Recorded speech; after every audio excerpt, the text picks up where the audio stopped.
Ça y est, c'est officiel, ça fait plus de 6 mois que je suis aux États-Unis. Champagne! Dans cette vidéo, je vais t'expliquer tout ce que j'ai appris, combien le fait d'être aux États-Unis m'a fait générer, et je vais te montrer tout ça, tu vas tout comprendre, et c'est super intéressant. On se retrouve tout de suite. Donc, comme je l'ai dit, ça fait 6 mois que je suis aux États-Unis. Alors, pour ceux qui ne le savent pas, moi je suis français, j'ai un passeport français, parents français, etc. Je suis aux États-Unis tout simplement parce que j'ai un visa investisseur, donc c'est un visa E2, où en fait pour l'avoir, il fallait que j'investisse de l'argent dans le pays. Donc, cet argent, le montant, c'est 100 000 $. Et donc, en fait, ça m'a permis d'avoir un visa où je peux habiter ici. Évidemment, j'ai une entreprise ici. Évidemment, j'ai des employés ici. C'est les prérequis pour avoir ce visa, ce fameux visa E2. Il n'y a pas qu'un seul visa pour habiter aux États-Unis. Moi, j'ai fait que celui-là. Je suis pas du tout expert. Donc, si tu as des questions, n'hésite pas à aller voir des avocats spécialisés en immigration. Ils sauront beaucoup plus que moi. Maintenant que je t'ai posé les bases, ça fait donc 6 mois que je suis aux États-Unis et que j'ai quitté la France. Donc, c'était en novembre 2020 et précisément le 9 novembre 2020 en plein confinement. C'était parfait pour moi. Et du coup, qu'est-ce que j'ai appris? Tout expliquer, les erreurs, ce que j'ai fait, parce que j'en ai fait pas mal d'erreurs qui m'ont coûté très cher. Je vais t'expliquer tout ça. La première chose qu'il faut savoir, c'est que aller aux États-Unis, c'est encore mieux que ce que j'avais espéré. Et vraiment, je le dis à toute ma famille et à tous mes amis, je n'ai jamais vu autant de millionnaires autour de moi. Et parfois, c'est des millionnaires sans que tu le saches. Quand tu commences à parler, tu comprends très vite. Et c'est ça qui est dingue en fait et qui m'a fasciné avec les États-Unis, c'est qu'en fait, c'est pas un mythe. Tu es vraiment entouré de personnes qui sont beaucoup plus avancées que toi sur tous les niveaux. Peu importe leur âge, ils sont plus avancés que toi sur tous les niveaux. Les États-Unis, vraiment, je pensais que ça allait être un mythe, mais c'est vraiment le cas. Ils vont toujours plus loin, surtout. Et ils font toujours l'effort maximal, surtout. Et c'est ça qui est intéressant, c'est que ça m'a donné beaucoup d'idées dans mon business et mon business a complètement changé avant et après les États-Unis. J'ai fait des choses totalement différentes, des choses qui sont moins passées en France et des choses qui sont mieux passées. Mais c'est ça qui est intéressant, c'est qu'en fait, j'ai essayé de voir les choses qui marchaient et qui ne marchaient pas. Et c'est super intéressant. Être aux États-Unis, ça a fait exploser mes chiffres. Alors, je sais pas si c'est le fait d'être aux États-Unis ou si c'est mon marketing qui était mieux ou si j'ai grossi naturellement, je ne pourrais pas le dire. Mais en tout cas, en termes de revenus, j'ai fait des mois que je n'aurais jamais espéré faire dans ma vie. Plus de 50 000 euros. Donc, c'était juste dingue. Et ce qui se passe aussi, c'est que depuis que je suis aux États-Unis, je travaille beaucoup moins en termes d'heures. Avant, je devais être à 12 heures par jour. Là, je dois être à 8-9. Donc, je travaille beaucoup moins. Mais par contre, j'ai l'impression d'être beaucoup plus efficace, que tout est possible. L'erreur principale que j'ai faite aux États-Unis, c'est de mal comprendre les règles du jeu. Et ce qu'il faut savoir en fait, c'est que ce pays, c'est comme tout pays, ça a des règles du jeu. Et si tu ne les appliques pas, si tu ne les suis pas, tu vas perdre. Donc moi, je suis arrivé avec mes règles du jeu françaises au début. Et par exemple, ce qui s'est passé, c'est que j'ai pris un tout premier appartement. Les gens qui me suivent sur Telegram le savent. J'ai pris un premier appartement qui était catastrophique. L'appartement était très beau, magnifique, etc. Mais il donnait en face d'une autoroute. Et ils n'ont pas les mêmes normes d'isolation que nous, tu vois. Quand tu passes dans l'appartement, que tu vois ça, 5 minutes, ça te dérange pas. Par contre, quand tu es toute la journée dans l'appartement, c'est un enfer. Et donc du coup j'ai galéré pour changer d'appartement parce qu'en fait j'avais une clause qui était soit je paye 6 mois de loyer, soit je dois payer jusqu'à ce que quelqu'un me remplace et donc prenne mon appartement. Au final, ce qui s'est passé, c'est que comme je suis allé dans une résidence avec la même entreprise, ils me l'ont fait, je devais payer 2 mois de loyer. Mais quand même c'est énorme, hein, et on parle de mois de loyer à 1500 $. Donc j'ai perdu pas mal d'argent là-dessus. Ça fait partie de la vie, hein, c'est de l'apprentissage, mais ça c'était très intéressant. L'autre chose que j'ai compris et comme erreur, c'est d'être trop gentil. Alors je suis quelqu'un de très gentil, de très foncièrement gentil. En business aux États-Unis, il faut pas l'être. Dans le sens où tu auras des gens qui voudront t'aider, mais la plupart des gens avec qui tu fais le business, c'est pas des Gary Vaynerchuk qui sont donne et après demande. Hein. C'est des gens qui sont je t'appelle et je te close direct. Et moi en fait, donc j'ai un pote français qui est à Orlando et qui lui connaît énormément de monde parce qu'il a pas mal de relations. Et en fait, il m'a envoyé pas mal de gens, des assistants, des marketeurs, etc. À chaque fois qu'il me les envoyait, lui, comme c'est un français, il pense la même chose que moi, il dit bah ça serait cool, vous pourrez faire connaissance. Et donc c'est comme ça qu'il présentait les gens. Sauf que les gens, dès qu'ils m'appelaient, en fait, c'était pour me closer. Et j'ai même eu un mec, c'était un clown, vraiment un clown, qui essayait de me closer pour me former sur Instagram, sur YouTube, etc. etc. À chaque fois qu'il me posait ça, je fais combien d'abonnés t'as sur YouTube? Ok. Combien d'abonnés sur Instagram? Ok, merci. Et en gros, il avait 0 à chaque fois. Le mec, il avait jamais rien mis en place, mais il voulait me coacher. Donc ça me faisait bien rire. Et donc du coup, j'ai vite coupé court.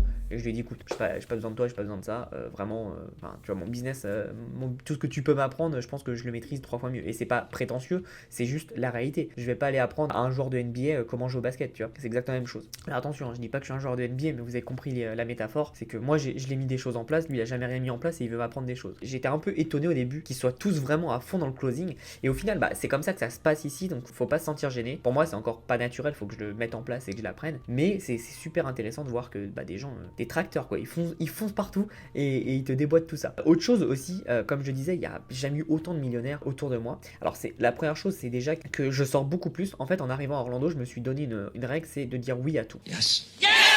Yes. Yes. Je dis pratiquement oui à tout, évidemment. C'est très important pour moi, mais ça me permet en fait d'être vraiment ouvert aux opportunités. Je suis quand même dans une nouvelle ville, je sais qu'il y a plein d'opportunités et que ça s'arrête jamais. Donc parfois, il faut faire le tri évidemment, mais c'est quand même énorme. J'ai jamais eu autant de millionnaires autour de moi, tout simplement parce que même une personne lambda ici peut être millionnaire parce que déjà les salaires sont pas les mêmes. Pour savoir le salaire, on va dire moyen en France, je crois que c'est 1750. Le salaire médian ici, je pense que c'est au moins 3005, 4000. Donc ça te donne déjà une idée un peu de la situation. Et ce qui est intéressant aussi, en sortant, j'ai rencontré pas mal de monde avec des liens très intéressants pour tout type de business. Tu vois, par exemple, j'ai rencontré pas mal de gens qui travaillaient autour ou carrément à l'intérieur de l'écosystème de joueurs NBA par exemple. Donc c'est juste énorme. Surtout moi qui suis fan de NBA et de basket, c'est juste incroyable. Et au-delà de ça, j'ai rencontré des entrepreneurs, des agents immobiliers qui géraient plusieurs propriétés. Parle pas d'un HLM quoi. Donc c'est super intéressant. Et moi, la chose qui me revient aux États-Unis, c'est vraiment quelque chose qu'on m'avait dit et c'est le cas, c'est qu'en fait, quand moi je parle de mes business, ils me prennent pas vraiment au sérieux. Pourquoi? Parce que ce qu'il faut savoir, c'est qu'aux États-Unis, il y a un truc qui dit tant que tu t'es pas loupé une fois, t'es pas un entrepreneur. Donc tant que t'as pas planté une entreprise, t'es pas un entrepreneur. Et c'est drôle cette comparaison avec la France où nous, dès qu'on plante un truc, c'est genre la honte du siècle. Alors que pour eux, ça fait partie de l'apprentissage et c'est génial. Alors moi, j'espère pas être un vrai entrepreneur du coup dans leur point de vue et planter d'entreprise, mais c'est intéressant et donc du coup, c'est très intéressant d'avoir l'expérience de personnes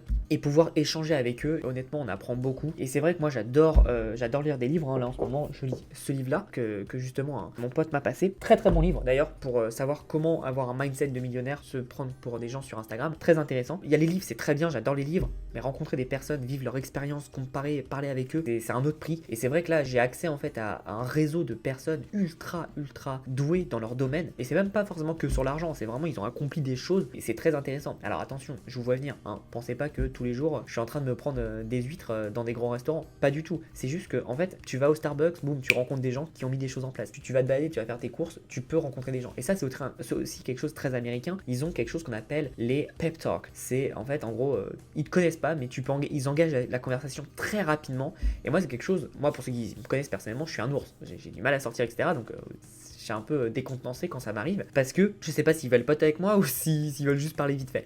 Maintenant, je commence à mieux comprendre. Mais donc, en fait, la discussion est beaucoup plus facile. Et si tu compares par rapport à la France où chacun est dans son côté et personne va se parler, c'est totalement différent. Et donc, en fait, toutes ces choses-là m'ont permis en fait de rencontrer énormément de personnes. Depuis, j'en ai que c'est des amis et ça me permet vraiment d'avoir des expériences un peu partout. Et évidemment, alors il y a des gens, c'est des amis, mais pas tous. La plupart, c'est juste des connaissances. Mais le fait d'échanger leur expérience, même pendant 5-10 minutes, ça m'a permis vraiment de mieux comprendre comment ça marche aux États-Unis, comment des business peuvent marcher, et ça donne de nouvelles idées. Et c'est pour ça que je te dis, moi j'adore voyager, parce que dès que je voyage, j'ai tout simplement mon cerveau qui s'ouvre et ça me permet d'avoir de nouvelles idées. Alors là, évidemment, mon cerveau commence à se refermer dans le sens où il sait que je suis pas en voyage et que j'habite vraiment ici, mais c'est intéressant, je rencontre des nouvelles personnes et c'est très puissant. Et donc en fait, ce qu'il faut savoir, c'est qu'en mettant tout ça en place, tout ce que j'ai appris et en le mettant en place, en testant des nouvelles choses, ça m'a permis vraiment de me développer beaucoup plus rapidement.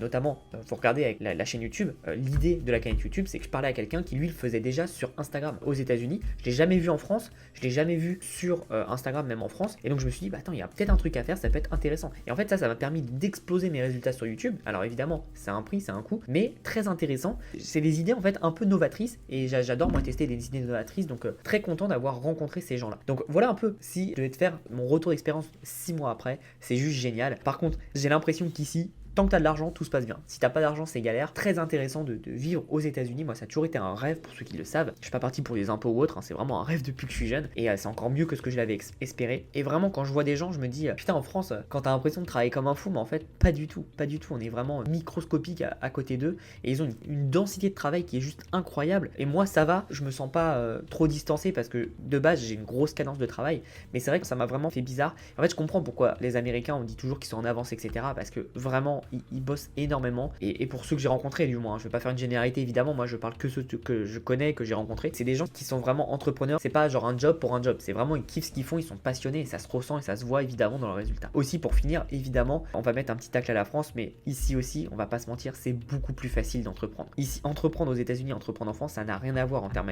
administratifs, en termes d'impôts, en termes de facilité, de recrutement. Tout est plus facile. Par exemple, si tu recrutais quelqu'un, tu recrutes et basta. Si tu veux virer, tu vires et basta. Il n'y a pas de prud'homme, il n'y a pas de truc comme ça. Alors je sais que les défenseurs des droits de l'homme vont me dire ouais mais c'est pas cool, etc. Mais en fait, faut pas le voir d'un point de vue négatif, dans le sens où tu peux perdre ton job facilement. Si tu le vois de ce point de vue là, alors oui c'est de la merde. Par contre si tu le vois d'un autre point de vue qui est tu peux perdre ton job facilement, mais par contre en 2 heures tu peux retrouver un job parce que le marché du travail est tellement liquide que tu prends pas 2, 3, 4 semaines à trouver un job. C'est hyper rapide et ça va très très vite. Et c'est ça que j'adore en fait. Pareil pour les impôts, c'est beaucoup moins haut. Je crois qu'on est dans le 25%, donc c'est ridicule. Et forcément, ça te laisse plus d'argent en trésorerie, donc forcément plus d'argent pour réinvestir et pour dépenser, etc. Et donc au final, en fait, c'est une économie qui est vertueuse. Là, attention, je parle que de la Floride, mais c'est très intéressant. Et vraiment, entreprendre en France et entreprendre en Floride, je trouve que ça n'a rien à voir. C'est extrêmement plus facile. Moi, j'apprécie énormément d'être en Floride. Déjà, le cadre de vie est incroyable. On a 350 jours de soleil par an. C'est incroyable.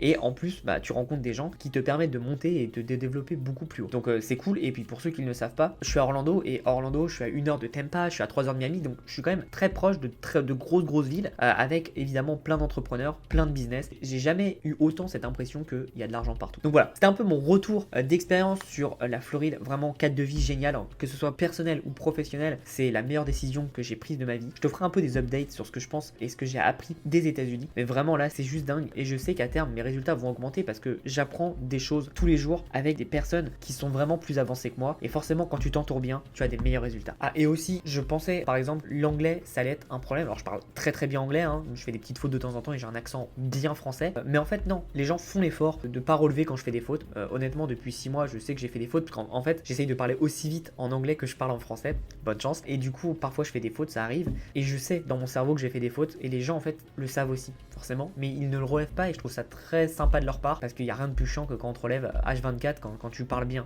Quand tu débutes, évidemment, c'est bien, mais quand tu parles bien, c'est compliqué. Ouais, les gens sont très friendly. Quand tu rentres dans un magasin, ils te disent bonjour. Enfin bref, c'est vraiment un bonheur de vivre et ça donne envie d'engager la discussion avec eux. Donc voilà, j'espère que tu as apprécié cette vidéo de retour d'expérience. Je suis totalement honnête là-dessus. Si j'ai oublié des points, n'hésite pas à me demander en commentaire. Je te répondrai avec très grand plaisir. Et j'espère que tu as apprécié cette vidéo. Je te souhaite une très belle journée et en attendant, passe à l'action.